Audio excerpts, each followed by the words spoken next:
The desert rolled on forever, cracked and sunburnt until the sky itself seemed tired of holding it all.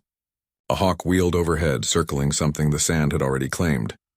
"If you're new here," the voice said, low and steady like boots on old wood, "subscribe to the channel and tap the bell icon. Stories like this deserve to be remembered." Jonas Hale drew his horse to a slow halt on the bluff. From here, the railroad carved through the valley like a scar, a black iron serpent smoking under the noon sun. Beyond it lay the town of Dry Creek, a cluster of wooden bones clinging to the edge of civilization. He adjusted his hat, squinting past the glare. The wind carried the smell of alkali dust and horses, and far off, the hollow clang of a blacksmith's hammer echoed across the baked plain. Jonas urged his sorrel gelding down the trail. The town rose out of the shimmering heat like a mirage. One crooked main street, false-fronted buildings sagging on tired foundations, and a lone American flag hanging limp in the heat. It had been 3 months since he'd set foot here. 3 months since he'd decided he'd had enough of people. He tied off his horse outside the mercantile. Boots hit the packed dirt with a muted thud. Jonas stood there a moment, letting the quiet roll over him like an old blanket, until he heard her, raised voices. Across the street, the banker, Roderick Sloan, slick hair, stiff collar, stood on the boardwalk outside his office, jabbing a finger toward a woman who stood her ground. She was slight in a sun-faded riding skirt, dark hair pinned at her nape and eyes like storm clouds before they break. "Payments are overdue." "Mrs. Bellamy," Sloan snapped, his voice shrill in the still air. "Land without solvency is wasted land. The bank won't wait forever." Jonas's steps slowed. The woman didn't flinch. "Then tell your bank to send men," she said, her accent brushing each word like soft velvet over iron. "But they'll find nothing here worth taking but bones." Murmurs rippled from the porch of the saloon, men half in shadow, watching like buzzards waiting to see if something falls. Jonas had heard of her. Everyone had. Clara Bellamy, widow of Thomas Bellamy, the cattleman shot down in an Apache raid last winter. She'd buried him herself on frozen ground and taken the brand into her own name. A half-Mexican woman daring to run cattle alone, and in this place that made her as welcome as a plague wind. Sloane's lips curled. "This stubborn pride of yours will ruin you, Clara." "Better pride than greed," she said, mounting the boardwalk rail like a wildcat. Her boots hit the dirt with a puff of pale dust. Her horse stood tethered nearby, a black mare restless with the coming wind. Clara swung up into the saddle in one fluid motion. For a heartbeat, she turned her face and met Jonas's gaze across the street. It hit him like a rifle kick, sudden, breath-stealing. Not love, not even longing. Something older. Recognition. She looked away first. Then she rode, a streak of black and sunburnt brown vanishing down the main street as the air began to change. The sky dimmed like someone lowering a lamp. A hush fell over Dry Creek. Even the flag stopped stirring. Jonas stood on the saloon porch now, hands loose at his sides, eyes following the path she had taken until it blurred in the rising haze. "Storm's comin'," muttered the old barkeep behind him, sweeping dust off the porch with a worn broom. Jonas said nothing. He watched as the first coils of dust twisted up from the far ridges like pale smoke, swallowing the horizon inch by inch. The smell of hot iron drifted on the wind. She was riding straight into it alone. Jonas finished his supply run in silence. He kept to himself, nodding at no one as if words might crack the stillness closing around the town. The men on the saloon porch whispered about her as he passed. Cursed blood. She'll lose that ranch same as her man lost his life. Not one of us.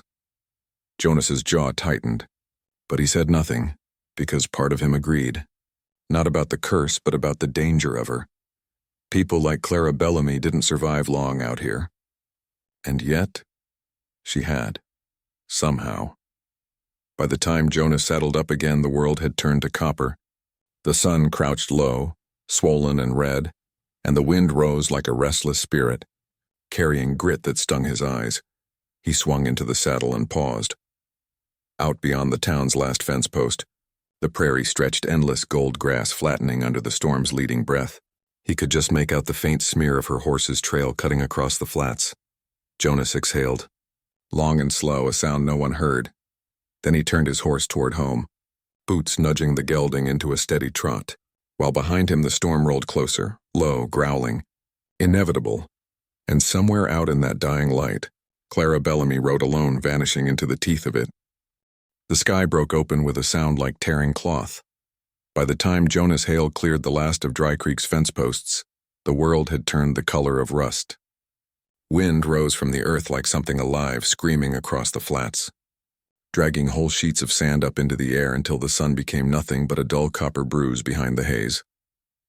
Jonas tugged his bandana over his mouth and pushed his gelding into a canter.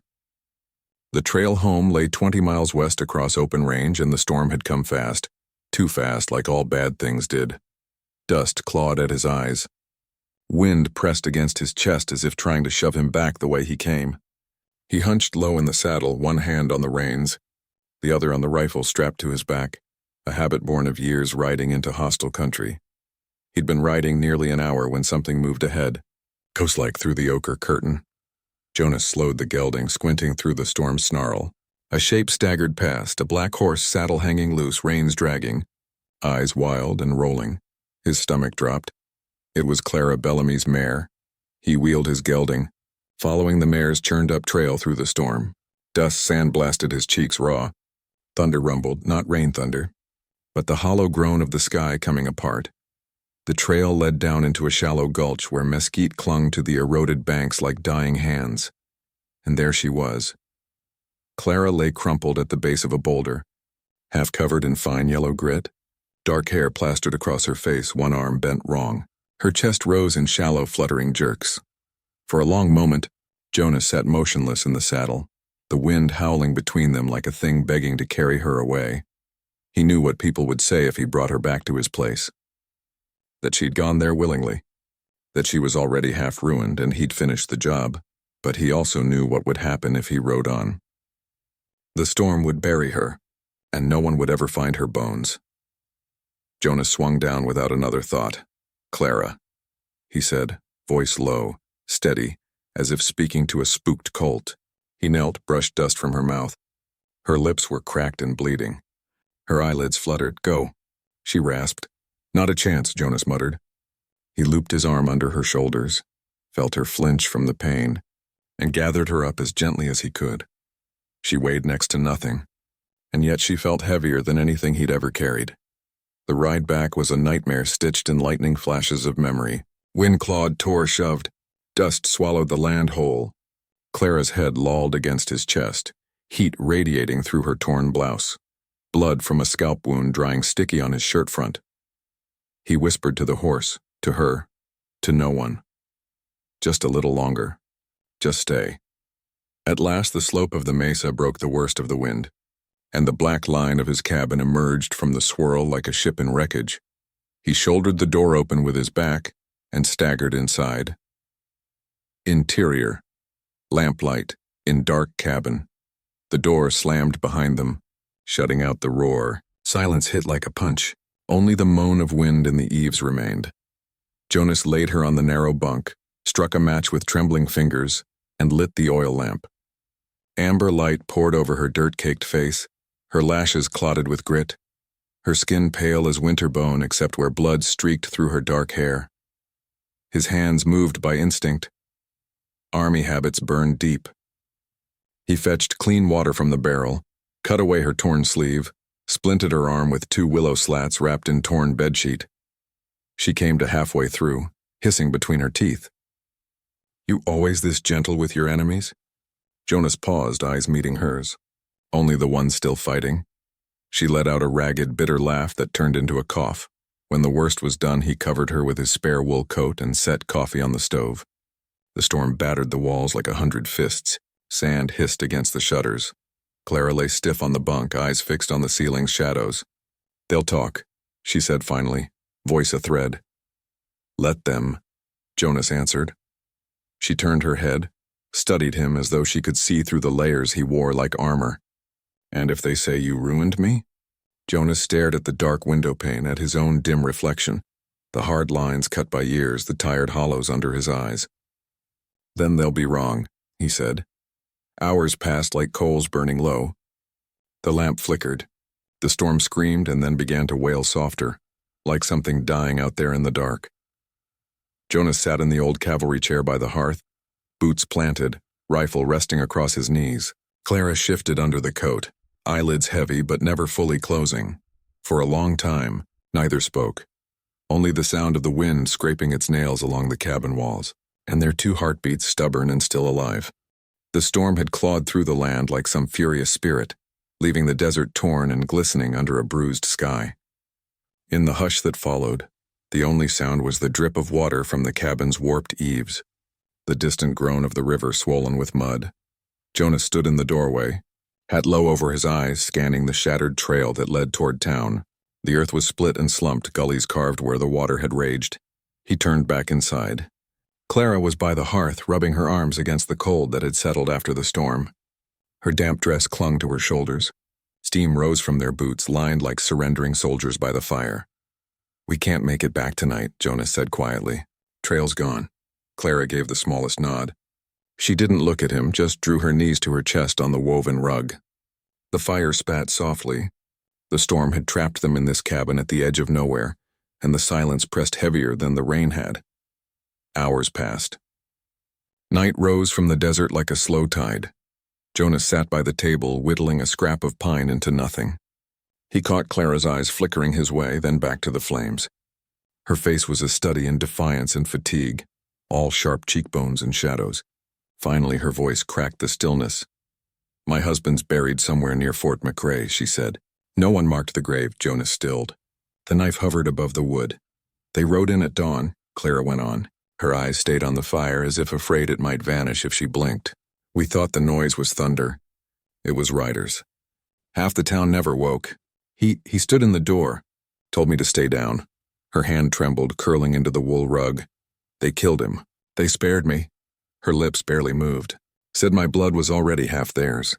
And after that, no one wanted me. Not the settlers.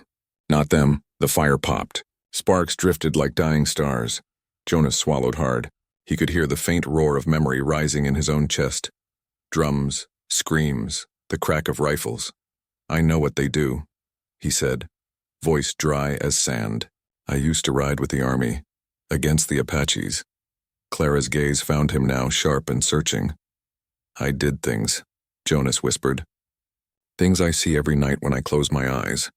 They called it war. I call it something I can't wash off. Villages, children, orders were orders." Her eyes hardened. "So you hunted them?"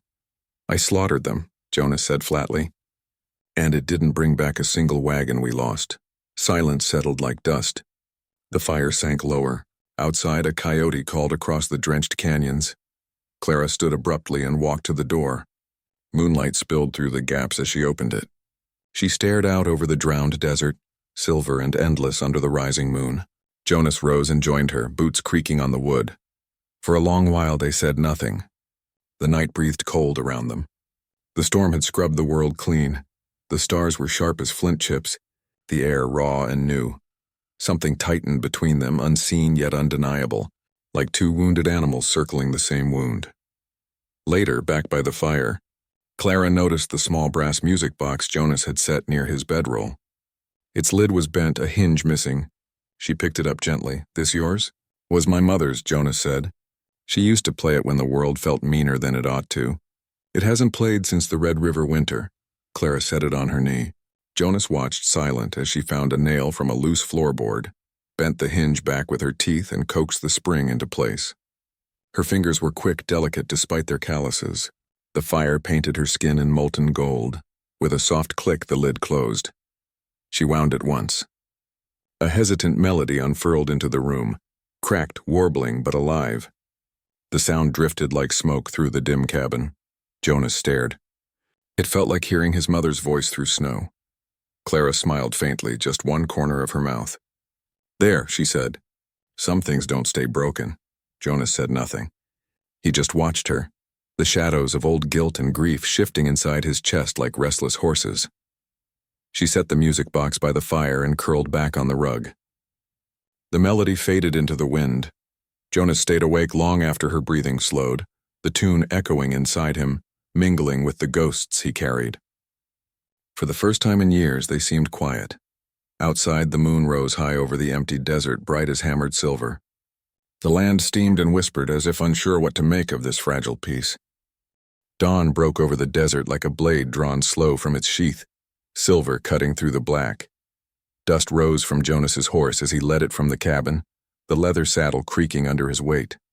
Clara stood by the doorway, pale in the new light, her hair still damp from last night's storm.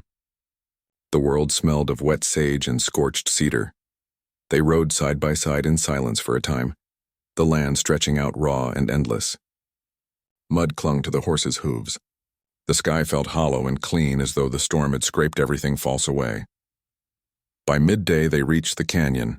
A blackened grove stood like charred skeletons along the ridge, remnants of an old raid. And yet between their roots wildflowers had erupted in the ash, yellow desert marigolds, their petals trembling in the breeze. They dismounted by a spring that trickled down the rocks, cool and clear. Jonas knelt to drink. Water slid from his beard. Clara crouched nearby, her reflection trembling in the pool. "It happened here," she said quietly. "Years ago. They burned everything. No one came back." Jonas glanced at the flowers. Their colors flared like defiance against the black soil. "Looks like something did," he murmured. Clara hugged her arms. "Some days I wish I hadn't survived, I mean." Her voice was fragile, almost drowned by the wind. "Loneliness is heavier than fear. It doesn't stop chasing you." Jonas stared at her, the water dripping from his hand. There was nothing he could offer to mend years of exile and scorn. No words big enough. So he gave her only the truth. "You're the strongest soul I've met," he said, low and certain. "And I've ridden with men who wouldn't blink while the world burned." Her lips parted, startled. The breeze tugged a strand of hair across her cheek, and something cracked between them. It was not loud, not even seen. Just a shift. A current under the silence. Her hand brushed his as she reached for the water. His fingers turned instinctively, and for a fleeting second their palms met. Warmth flashed through him like a struck match. They both looked down quickly, as though the earth itself had caught them watching. Clara smiled, fleeting and bright as lightning over the canyon rim. Jonas swallowed hard, stood and busied himself with the reins. The desert wind cooled the heat still coiled in his chest. The sun was sinking toward evening when Clara's ranch appeared, a lonely skeleton of a house and a leaning barn surrounded by waist-high grass gone brittle from drought. But something was wrong. 2 horses were tied at the corral, slick with sweat. Smoke curled from a cigar. 3 men lounged by the barn door, coats thrown back to show their holstered pistols.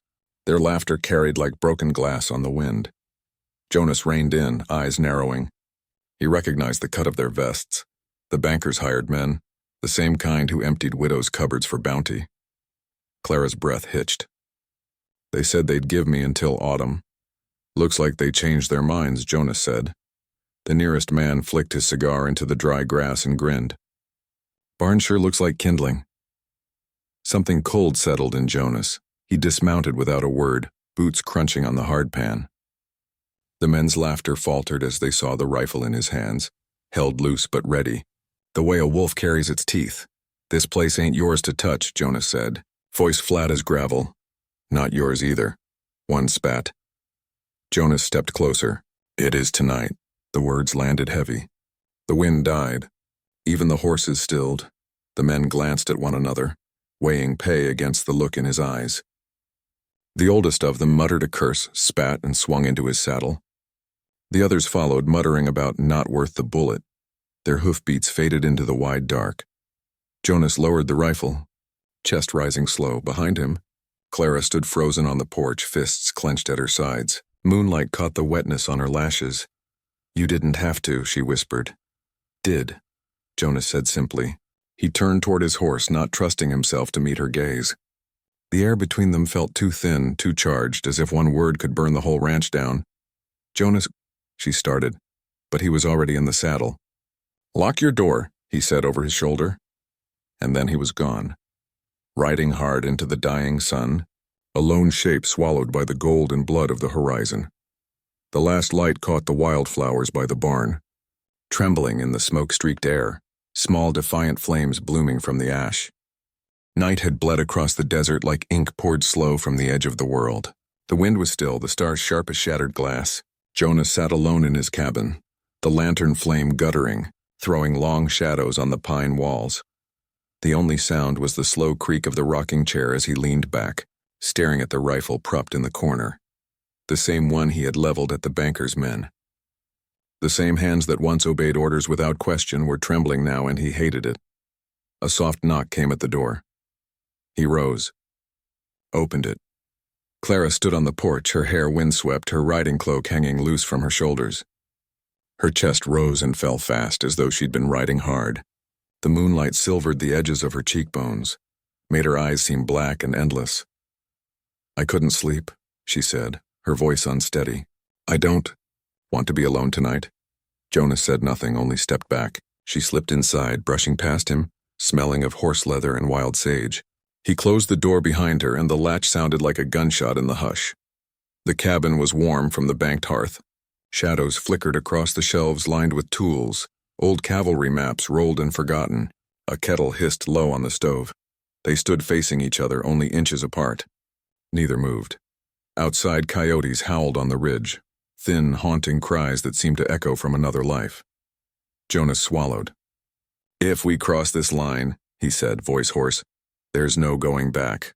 Her eyes shone in the lamplight, fierce and wet. "I know," she whispered. "I just don't want to feel invisible anymore." The words hit him like a round to the chest, not for their pain but their truth. His hand lifted. So did hers. Their fingers met halfway, trembling. Then his mouth was on hers. The kiss was slow. Not hungry, not frantic, just aching. Like two wounded things daring to press their broken edges together. Her hand slid up his chest, over the faded scars where the army's bullets had nearly taken him years ago. He cupped her jaw gently, his thumb catching on the faint hollow beneath her cheekbone. The world shrank to lamplight and breath and the heat between them. They parted, foreheads touching, breaths ragged. Clara's voice was a thread. "Jonas!" His jaw tightened. "I want you," he said, low, almost broken. "God help me, I do." She nodded, tears brimming. "Then why do we feel like we're standing on a grave?" Because they were. Because his hands were stained from old wars and hers from surviving them. Because love here meant stepping out of the world and never being allowed back in. They stared at each other, trapped between hunger and ruin. And then, together, they let go. Jonas stepped back. Clara's arms fell. The air trembled with what they hadn't done. Instead, he reached for the old quilt folded at the foot of his bed and draped it around her shoulders. She sank onto the edge of the bed, silent, eyes glassy. Jonas blew out the lamp, leaving only the glow of the hearth. They lay down fully clothed, side by side, not touching at first. Then slowly, gently, her head came to rest on his shoulder. His arm curled around her waist as if by instinct. Their heartbeats found each other in the silence. They talked quietly in the dark. About nothing. About everything.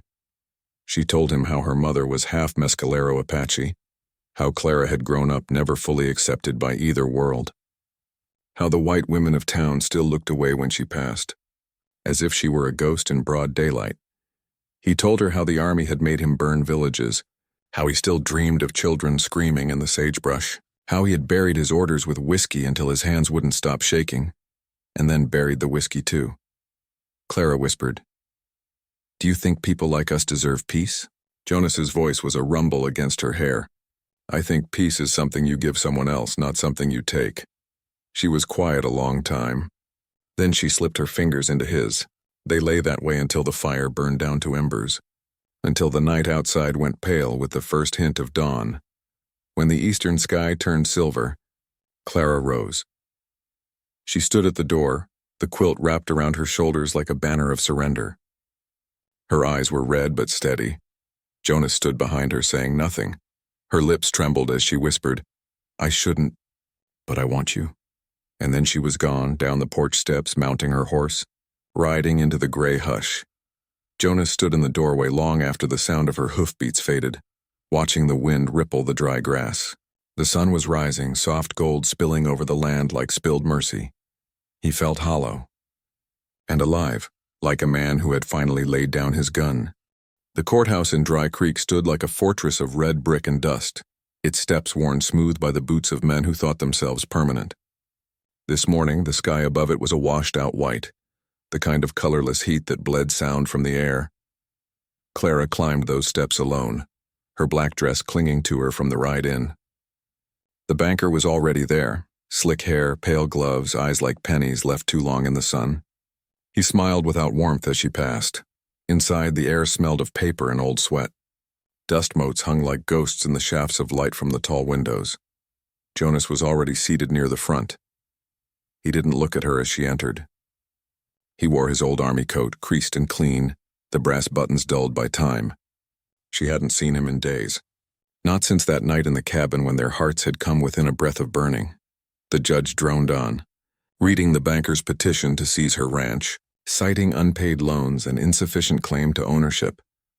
The words fell like stones into water, rippling out and vanishing. Then Jonas rose. He walked to the stand with the slow, certain gait of a man carrying something heavier than himself. From his coat he withdrew folded papers, yellowed, stamped with faded cavalry seals. "I served with the 6th Cavalry during the Apache campaigns," Jonas said, his voice steady, gravel under rain. "These are Army deed transfers. The land Clara Halcombe lives on was granted to her late husband for his service. She is the rightful heir." A murmur rippled through the courtroom. The banker's smile cracked. Jonas set the papers down like he was laying flowers on a grave. The judge studied them for a long moment, then nodded once. "Her claim stands." It was over that quickly. Jonas turned and walked down the aisle, boots echoing like rifle shots on the wood floor. Clara rose as if to stop him, but her throat closed. The banker glared daggers from his bench, but Jonas didn't even glance at him. Didn't glance at her. He just pushed through the doors and stepped into the hard white light, shoulders squared like a man walking into exile. Clara followed a few steps after, stumbling out onto the courthouse steps, but he was already gone. Swallowed by the street's heat shimmer and horse-drawn wagons, she stood there stunned, holding freedom like something she hadn't asked for and wasn't sure how to carry. Weeks passed. Summer scorched the mesas until the air itself seemed to hum. The banker didn't come back. The neighbors began to stop by, some to gawk, some to help patch fences, all of them speaking to her like she was made of flesh, not rumor. Clara worked from dawn to the indigo hour, sweat stinging her eyes, her palms raw and proud. The ranch lived, and so somehow, did she. But Jonas was gone. It was old man Whitlow who finally told her. She'd met him on the road to town, sitting his mule like a man born to it. "Sold off his herd last week," Whitlow said, squinting against the glare. "Said he's heading west. Toward the mountains. New land," he said. Clara managed a nod. Her voice stayed lodged behind her teeth like a thorn. That night, alone on the porch, she sat and stared toward the jagged shadow of the western peaks. They stood black against the stars, ancient and silent, like they had been watching this dance of leaving and staying forever. A few evenings later, she saw him, far off, just a silhouette on a ridge above the flats, lit from behind by a dying sun. His horse stood still, tail flicking, both of them dark cutouts against a sky bleeding from gold to red. He didn't move for a long time. Neither did she. Then he turned, began riding west. She pressed her hands to her mouth to stop herself from calling out. Her heart felt both hollow and too full, a cracked vessel holding more than it could bear. The wind rose warm and dry, smelling of creosote and faraway rain. "Come back to me," she whispered into it. "When the land forgives you." Jonas did not hear her. But the desert did. He rode into the burning horizon, his shape growing smaller, the colors of dusk catching in his hair like embers. The land stretched endless ahead, hard, clean and unwritten. He did not smile, but his shoulders seemed lighter. Behind him, on a quiet porch framed in dying light, Clara stood alone, alive, changed, and so were they both. Two wounded souls who had chosen mercy over ruin, even if it meant a part. The desert watched, remembering. That was my story. If it reached you, tell me what you felt. Don't let silence bury us again. Drop your thoughts in the comments, and tell me where in the world you're listening from.